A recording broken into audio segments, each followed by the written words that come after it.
প্রিয় গাইস, আমি সৌদি আরব থেকে বিল্ডিং কনস্ট্রাকশনের ভিডিওগুলো আপনাদেরকে দিচ্ছি। এই যে দেখেন, আমার বিল্ডিং আরেকটার শেষ পর্যায়ে, এটা থেকে মালামাল আরেক সাইডে নিয়ে যাচ্ছি। তো কীভাবে মালামাল নামাইতেছে একটু দেখেন। এই ছেলেটার বাড়ি হলো ময়মনসিংহ। এই যে 3 তলার উপরে ছেলেটা দেখতেছেন, এটা ময়মনসিংহ বাড়ি। তো কীভাবে আমরা গাড়ি লোড দিতেছি আপনাদেরকে দেখাইতেছি। তাছাড়া আমাদের এখানে কোনো সিস্টেম নেই, ঠিক আছে। এই যে দেখেন একটু কিভাবে সে কাঠ নামাইতেছে, কাঠ ভাঙে না। এই যে এটা মিশরি, সে লোড দিতেছে গাড়িটা। এই যে গাড়িটা লোড দিতেছে, এই সাইডগুলো আমারই। এখন আপনাদেরকে একটু দেখাইতেছি মালামাল নামানোর সিস্টেমটা এখানে।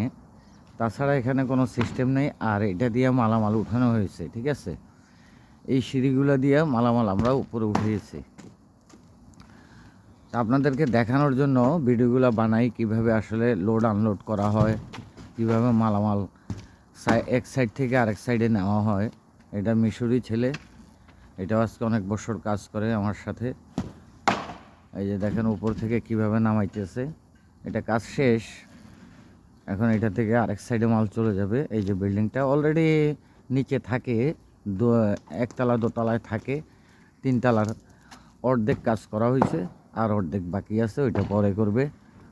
এইভাবেই মালামাল লোড দেওয়া হয়। আপনাদেরকে দেখানোর জন্য ভিডিওটা বানালাম। যদি আপনাদের ভালো লাগে তাহলে ভিডিওটা একটু সাবস্ক্রাইব করে দিবেন এবং বেল আইকনটা অন করে দিবেন। আমার সকল ভিডিও আপনাদের কাছে চলে যাবে ইনশাল্লাহ। আমি সৌদি আরবে আজকে অনেক বছর, আপনাদেরকে দেখানোর জন্য ভিডিওগুলো করি। অবশ্য আপনারা যদি পাশে থাকেন, আমি আরও সুন্দর সুন্দর ভিডিও দিব এবং কাজগুলো কীভাবে করি, সাইডে কি সিস্টেম, এই দেশের কাজ সৌদি আরবে আপনাদেরকে আমি দেখাবো। তা আপনারা পাশে থাকবেন। আপনাদের শুভকামনায় আমি উৎসাহিত। আর আপনারা পাশে থাকলে আমি সুন্দর সুন্দর ভিডিও দিতে পারবো। এই বিল্ডিংটাও আমি করেছি। তা আপনারা সবাই ভালো থাকবেন। কেমন হলো ভিডিওটা অবশ্য জানাবেন। আজকে এটা 3 তলার মাল কীভাবে আমরা নামাই, সেই জিনিসটি আজকে এখানে তুলে ধরলাম। সবাই ভালো থাকবেন, অবশ্য সাবস্ক্রাইব করে দিবেন প্রিয় বন্ধুরা। আজকে এই পর্যায়ে।